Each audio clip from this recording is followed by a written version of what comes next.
할렐루야.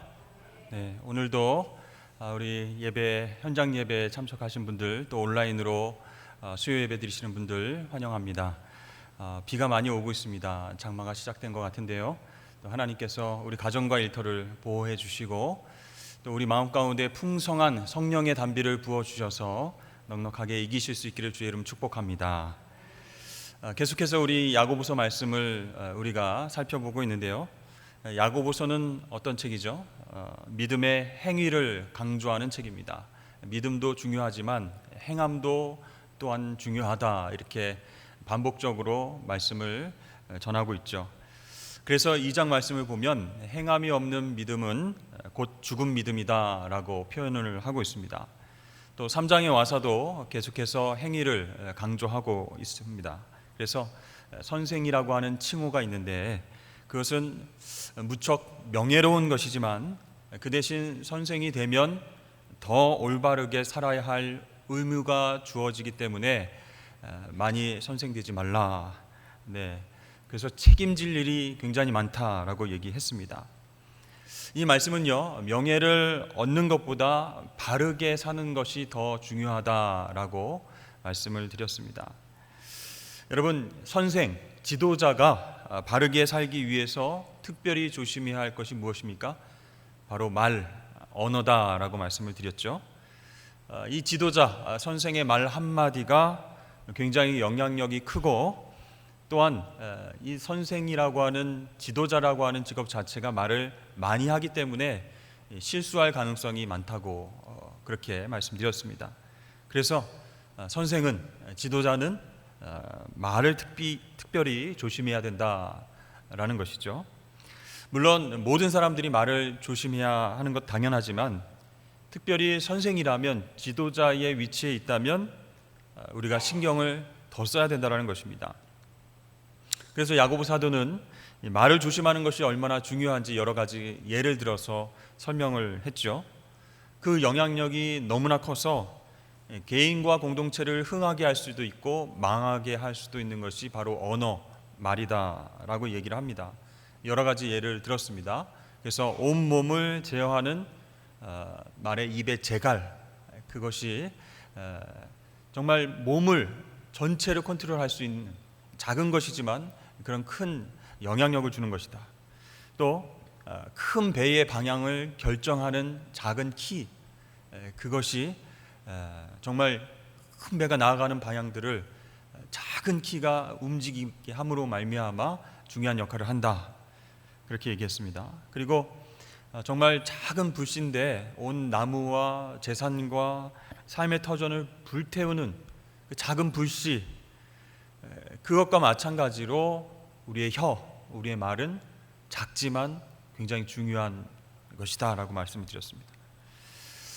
그런데 여러분, 말은 선한 영향력보다 악한 영향력이 더 크게 됩니다. 그래서 심지어 야고보서 말씀을 보면 혀가 지옥불과 같다라고까지 이야기를 하고 있습니다. 그래서 우리가 말을 할 때에 항상 선한 영향력을 끼치는 말을 해야 한다라는 것을 강조를 하고 있었죠. 그럼 여러분, 선한 말, 또 착한 말 하는 것으로 우리가 충분할까요? 그게 충분하지 않다는 것입니다. 물론 나쁜 말, 악한 말 하는 것보다는 선한 말 하는 것이 선한 영향력을 줄 수 있지만은 말만 잘한다고 좋은 선생, 좋은 지도자 되는 것이 아니라는 것입니다. 그러니까 선한 말을 아무리 잘하고 조리 있게, 설득력 있게 잘한다고 할지라도 부족한 부분이 있다는 거예요. 뭐가 필요하다는 겁니까? 행함이 거기에 필요하다라는 것입니다. 예전에 이런 말을 제가 들은 적이 있습니다. 예수 믿는 사람들이 물에 빠지면 입만 물에 둥둥 뜬다, 이런 얘기를 들은 적이 있습니다. 한없이 가벼운 것, 믿을 수 없는 것이 우리의 말이라고 하는 것이죠. 그만큼 우리 믿는 사람들도 말은 청산유수로 잘 하는데 행함이 없게 된다면 인정받지 못한다는 거예요. 그리고 우리가 믿고 있는 하나님도 인정할 수 없다라는 그런 슬픈 얘기가 아니겠습니까? 그래서 오늘 본문 말씀은요, 야고보 사도가 지혜와 총명이 있는 자가 누구냐라고 물어보면서 말씀을 시작하고 있습니다. 근데 여기에서 짚고 넘어가야 할 야고보 사도가 이야기하는 지혜의 개념이 있습니다. 지혜는요, 철학적 차원에서 말하는 지혜가 있습니다. 그러니까 헬라 철학에서 나온 그런 개념이고요. 또 하나는 히브리적 차원에서 말하는 지혜, 그 두 가지를 경우가 있습니다. 근데 여러분, 철학이라는 단어가 영어로는 필라소피라고 하죠. 이 말은 소피아와 필로스 두 개의 말이 단어가 합쳐진 말입니다. 소피아는 지혜고 필로스는 사랑하다라는 뜻이기 때문에 이 철학이라고 하는 단어 자체가 지혜를 사랑하다 그런 뜻입니다. 그래서 철학은 지혜를 사랑한다라는 의미가 되는데요. 헬라적 사고에서 보면 지혜를 사랑하는 능력, 그 마음이 지혜다 이렇게 이야기를 합니다.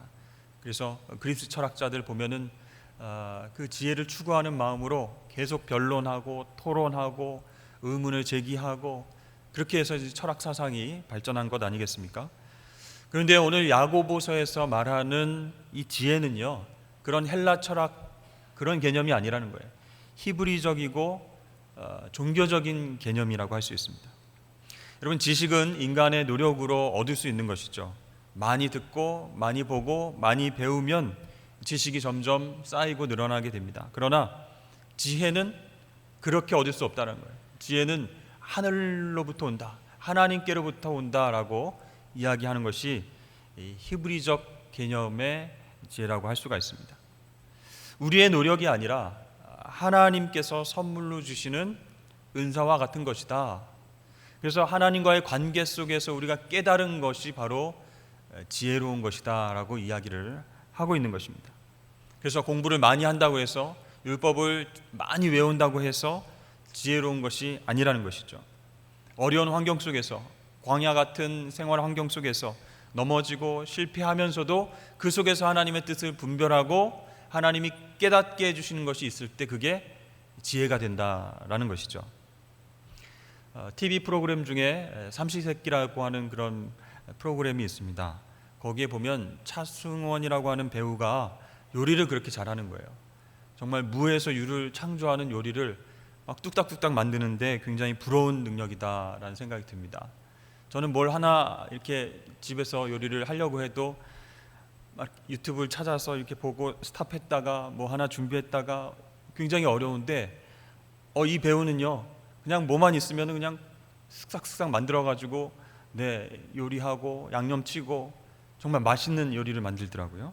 어떻게 그렇게 배우가 요리를 잘할 수 있느냐라고 물어봤을 때 이분이 영화 촬영이나 다른 스케줄이 없어서 집에 있는 날이 많았다고 합니다. 그때 요리에 관심을 갖게 됐고 재료를 사다가 내가 한번 맛있게 만들어 먹어봐야 되겠다 이렇게 호기심에 시작을 한 것이 동기가 된 거예요. 그래서 처음부터 요리를 잘한 게 아니라는 거예요. 실패하고 또 실패하고 또 연구하고 이것도 넣어보고 저것도 넣어보고 이렇게 해서 지금의 경지에 이르렀다라고 얘기를 하는 것입니다. 근데 그 삼시세끼를 먹어야 하는 곳은요, 촬영하는 장소는 정말 외딴 섬입니다. 정말 시골입니다. 가스레인지도 나오지 않는 시골이기 때문에 항상 요리를 하려면 뭐 해야 돼요?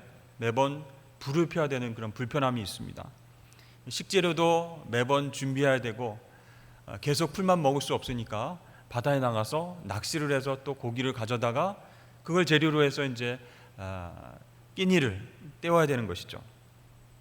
이렇게 힘들게 해서 요리를 해먹는 것을 보면 정말 환경이 어렵고 힘든 상황 속에서도 정말 이렇게 노력하게 되면 거기에서 깨달음이 있으면 그게 지혜로운 마음들이 모여서 요리를 이렇게 탄생하게 되는구나 이런 생각들을 하게 되었습니다. 그래서 우리 인생에 있어서도요, 부유하기만 하면 편하게만 살면 우리는 지혜를 배울 타이밍을 놓치게 된다는 것이죠. 때로는 비천에 처하기도 하고 때로는 어려움도 경험하고 광야길을 걸어가서 정말 하나님의 도우심을 간구하고 또 그때 주시는 하나님의 지혜를 경험해야 그것이 정말 살아있는 지혜가 되지 않는가라는 생각을 하게 되었습니다. 우리 13절 말씀을 한번 보여주시죠. 너희 중에 지혜와 총명이 있는 자가 누구냐? 그는 선행으로 말미암아 지혜의 온유함으로 그 행함을 보일지니라 그랬습니다. 자, 선생과 지도자 이야기를 했는데요. 말을 잘하고 선하게 하는 것도 정말 필요한데요. 그러나 그것만으로는 안 된다는 겁니다. 반드시 행동이 따라야 되는데 언행일치가 되어야 된다는 것이죠. 말과 행동이 일치되는 것을 보여줘야 합니다. 그렇지 않으면 우리가 아무리 잘해도, 말을 잘해도 우리를 신뢰하지 못하게 되는 거죠. 사람들은 말을 듣고 따르는 것보다 또 행동을 보고 따르는 면이 훨씬 강하기 때문에 그렇습니다.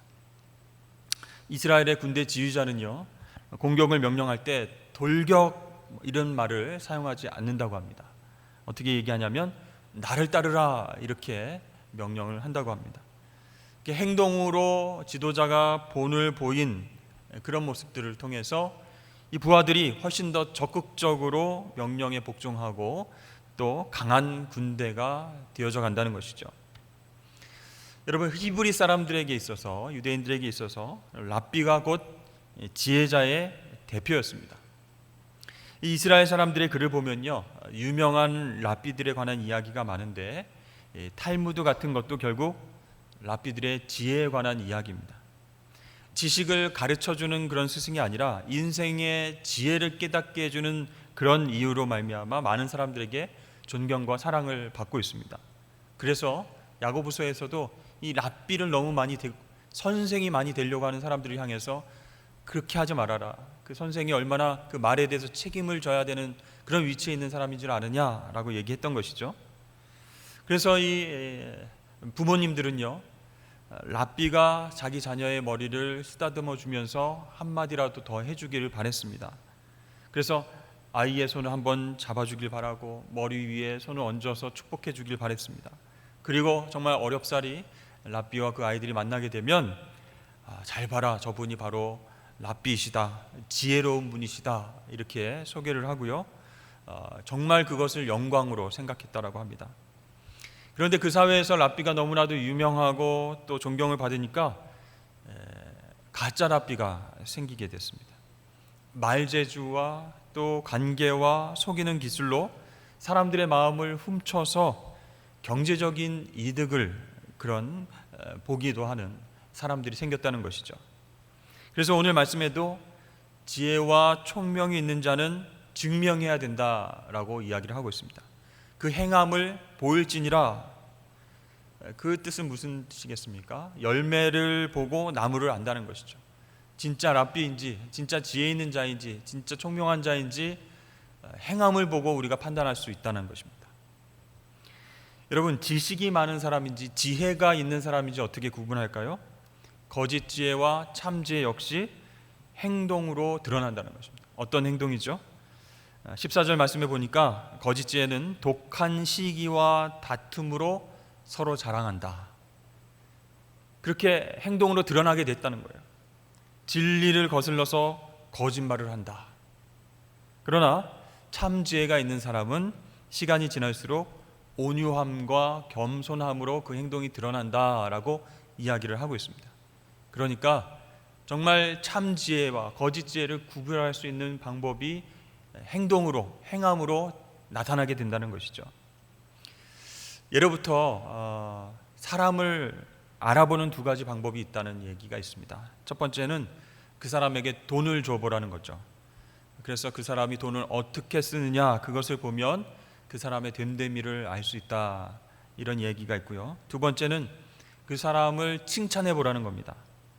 그래서 그 칭찬을 받고 기고만장하고 잘난 척을 하는 사람이 있고, 또 그 칭찬을 받고 겸손하게 고개 숙이는 사람이 있다는 거예요. 그래서 그것으로 사람의 됨됨이를 알 수 있다라는 옛말이 있습니다. 한 대학 교수가 있었는데요, 그분이 강을 건너게 되었는데 노를 저어주는 사공에게 여러 가지 질문을 했습니다. 자네 철학에 대해서 좀 아는가? 그랬더니 그 사공이 아니요, 제가 무슨 철학을 알겠습니까?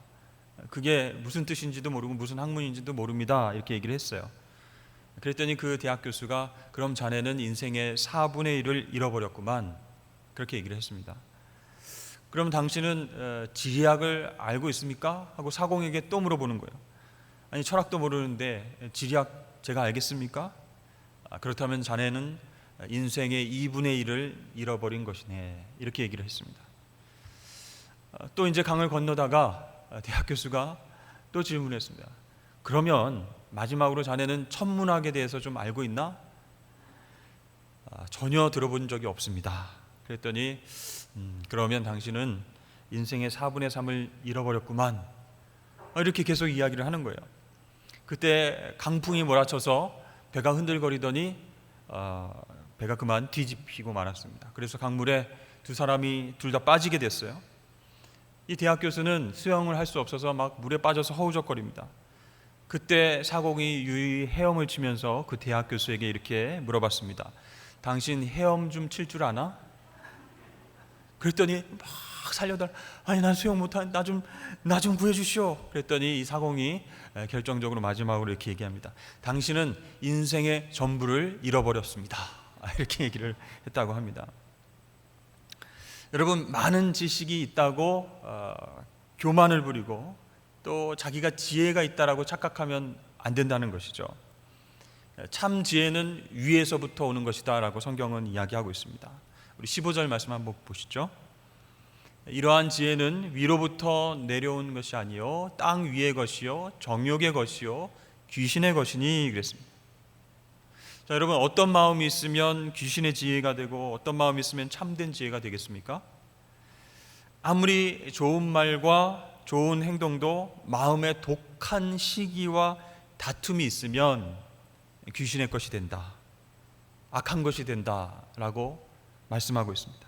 이게 바로 땅으로부터 나오는 지혜다라는 것이에요. 땅에서 흔히 우리가 인생을 살아가면서 세상에서 흔히 지혜다라는 것들이라는 거예요.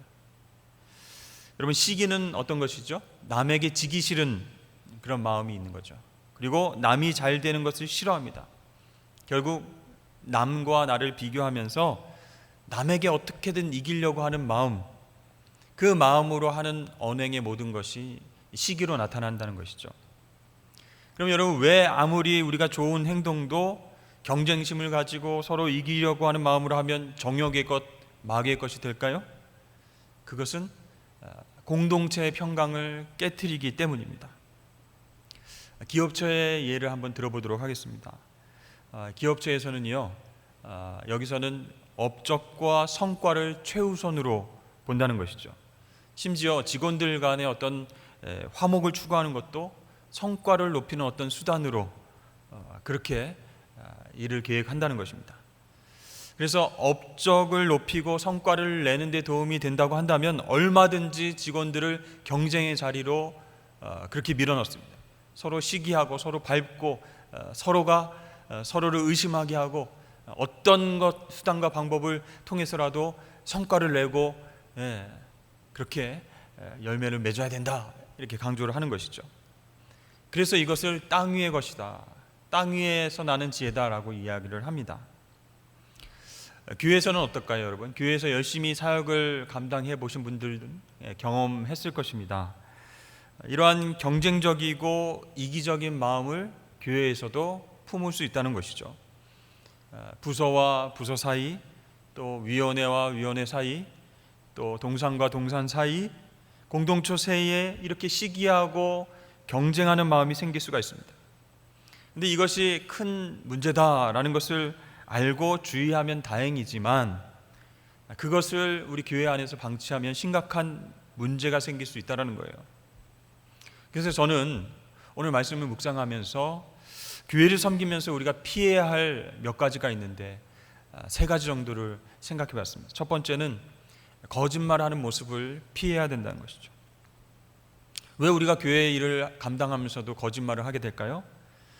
왜 사실대로 얘기하지 않고 말을 돌려서 할까요? 내가 책임지기 싫기 때문입니다. 내가 실수했고 내가 큰 책임이 있는 자리인데도 그것을 다른 사람에게 돌리고 싶어 하기 때문에 거짓을 말하게 된다는 것이죠. 그리고 내가 아니라 내 옆에 있는 사람이, 다른 사람이 더 큰 문제가 있다라는 것을 부각하려고 하면 진실이 아닌 거짓을 더 크게 얘기할 경우가 생긴다는 것입니다. 이것이 우리 교회 안에 있어서는 안 되겠다라는 생각이 듭니다. 두 번째는요, 아까 말씀에도 나왔지만 경쟁심으로 이기려고 하는 모습이 우리 교회 안에서는 없었으면 좋겠다라는 것입니다. 우리 부서가 최고다라고 하는 그런 마음들 있죠. 어느 정도 그런 어떤 자부심은 필요합니다만, 우리 성가대, 우리 찬양대가 최고야, 우리 교육부서가 최고야, 우리 봉사하는 부서가 최고야, 이렇게 생각을 하고 다른 공동체와 경쟁하듯이 이기심을 갖고 생활을 한다면, 섬긴다면, 그것이 또 하나님 앞에서는 악으로 나타날 수 있다는 것이죠. 너무 이것이 심해지면, 경쟁심과 이기심이 기반이 되면 다른 사람은 안 보이는 거예요. 우리 안에 있는 사람, 우리 울타리 안에 있는 사람만 최고고 우리가 하는 일들이 더 좋은 것이고, 이렇게 자기들만 바라보게 되기 때문에 심각한 오류를 범할 수 있다는 겁니다. 세 번째는요, 희생적으로 섬기지 못하는 모습이 있어서는 안 될 것입니다. 나에게 직분을 주시고 또 이 자리를 섬기게 하신 것을 하나님께 감사해야 되는데 그렇게 하지 못하고 불평불만할 때가 있죠.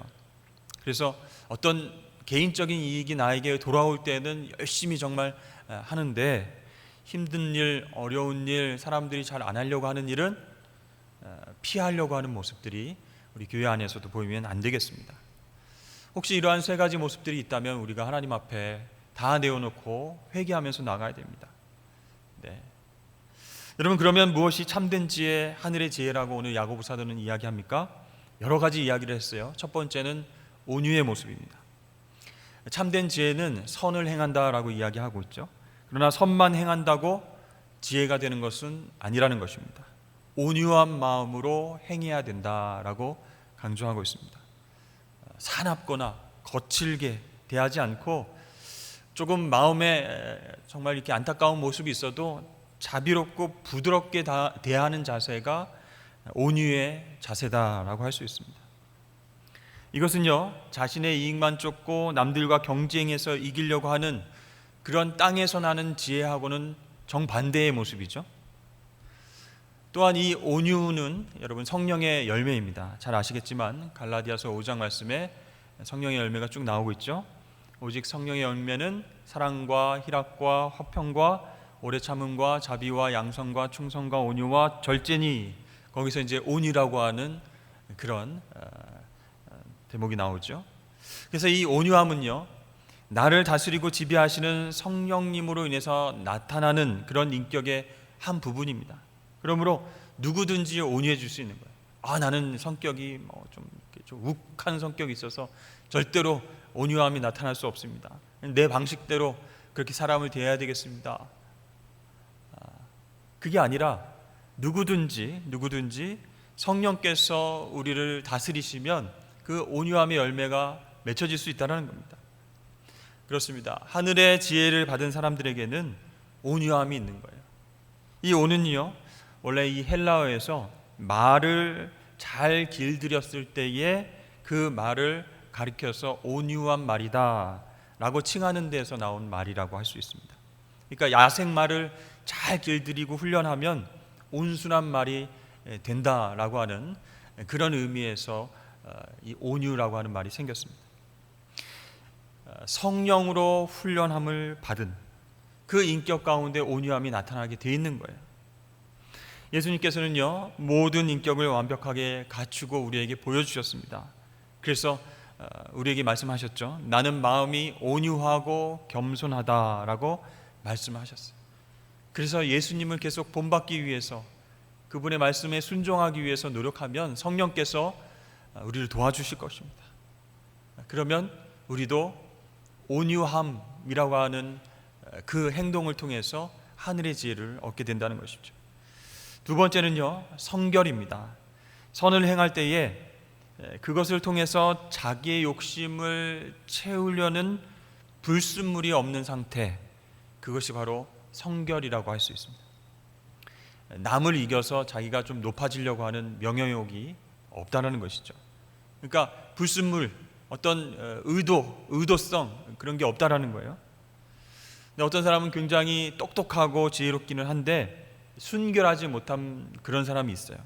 동기가 좋지 못하다는 거예요. 그래서 정말 약삭빠른 지혜로 아이디어도 많고 일도 척척 잘하는 것 같은데 결국 상대방과 공동체를 힘들게 만들기도 합니다. 그래서 자기 욕심을 채우려고 하는 불순물을 제거하는 상태, 그 성결이 필요하다는 것이죠. 세 번째는요, 화평입니다. 깨끗함을 입은 심령에는 평화가 주어진다는 거예요. 여러분, 우리는 예수 그리스도의 보혈로 하나님과 화평한 관계가 된 줄로 믿습니다. 그렇게 된 사람은, 그렇게 하나님과 화평한 사람은 이웃과도 화평할 수 있다는 거예요. 하나님 사랑과 이웃 사랑은 결코 분리되지 않는다는 거예요. 하나님을 사랑하지 않는데 이웃을 그렇게 사랑할 수 있는가? 그것은 잘못됐다라는 거죠. 여러분, 땅의 지혜는요, 시기심과 다툼이 있지만 하늘의 지혜가 역사하는 곳에서는 아름다운 화평이 있다라는 겁니다. 마태복음 5장 9절 말씀에도 화평케 하는 자는 복이 있나니 저희가 하나님의 아들이라 일컬음을 받을 것이다, 이렇게 말씀하고 있습니다. 그 다음은요, 야고보 사도가 관용이다라고 얘기하고 있습니다. 이 성경에서 말하는 관용은 무엇이냐면 사람의 어떤 잘못이나 죄를 정당화하는 것이 아니면서도 그 사람을 용납하고 받아들이고 불쌍히 여기는 것, 품어주는 것, 그것을 관용이다라고 이야기를 합니다. 그래서 저 사람의 잘못, 죄, 그것을 잘했다 인정하는 것은 아니지만 좀 그럴 수 있겠다, 연약하니까 그럴 수 있겠다 하면서 그 사람의 인격을 용납하고 품어주는 것, 그것이 관용이라는 것이에요.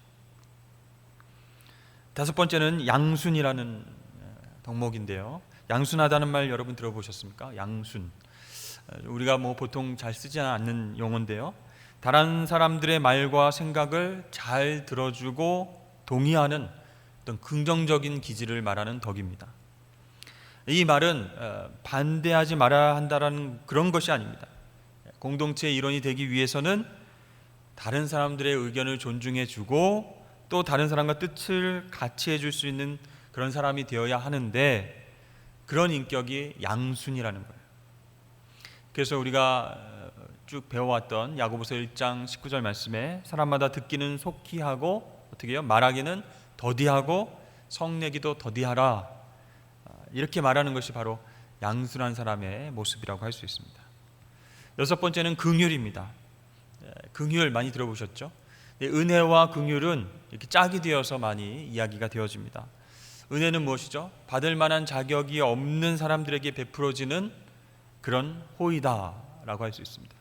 그렇다면 긍휼은 마땅히 저주해야 할 사람을 불쌍히 여겨서 저주를 중단하고 나아가서 그 사람을 불쌍히 여겨서 동정을 베푸는 것이다, 이렇게 말씀을 드릴 수 있습니다.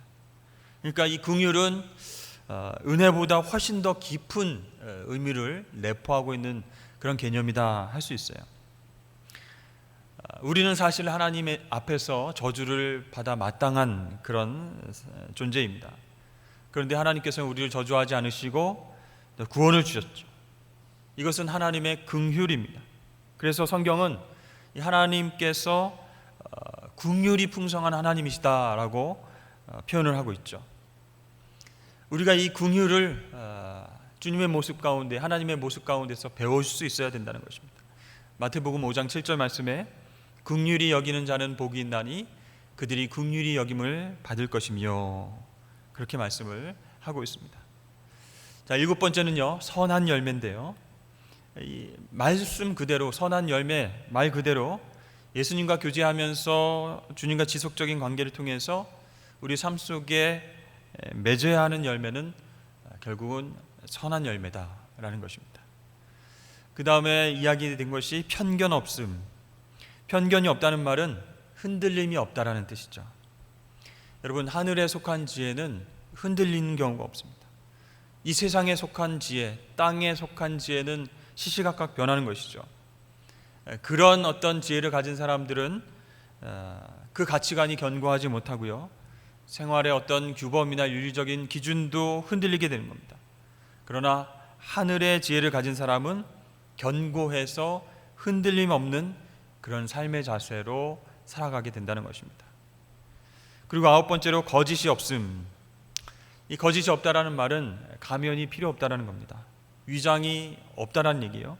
있는 그대로의 모습대로 드러내면서 숨기지 않고 행동한다는 것입니다. 그러나 땅의 지혜로 살아가는 사람은 어떻게든 자기 자신을 가리기 위해서 노력하기 때문에 가면이 굉장히 여러 가지가 많죠.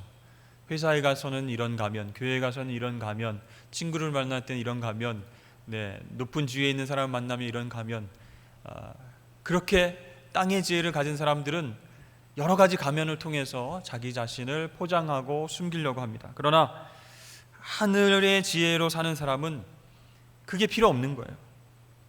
자신이 잘못하면 그것을 솔직하게 시인하고 긍정할 줄 압니다. 그렇게 되면 사람들이 그 사람을 신뢰하게 되고 화평의 열매를 맺게 된다는 것이죠. 그래서 18절 말씀의 마지막에 화평과 의 이렇게 나오죠. 화평하게 하는 자들은 화평으로 심어 의의 열매를 거두느니라. 그렇습니다. 화평과 의가 동시에 강조가 되었다나 그것을 보면 좋겠습니다. 여러분, 평화가 없는 의는 왠지 싸늘하죠. 만일 평화만 있고 화평만 있고 의가 없다면 그 화평은 멸망할 수밖에 없습니다. 그러므로 이 성경은 화평과 의를 똑같이 말씀하고 있습니다. 그렇습니다. 이 하늘의 지혜, 그것은 우리를 화평하게 하고 우리를 의롭게 하는 결과를 우리에게 가져다 준다는 것입니다. 자, 이렇게 여러 가지로 하늘의 지혜, 그것을 통해서 우리가 어떤 덕목들을 생각해야 되는가 우리가 말씀을 통해서 봤는데요.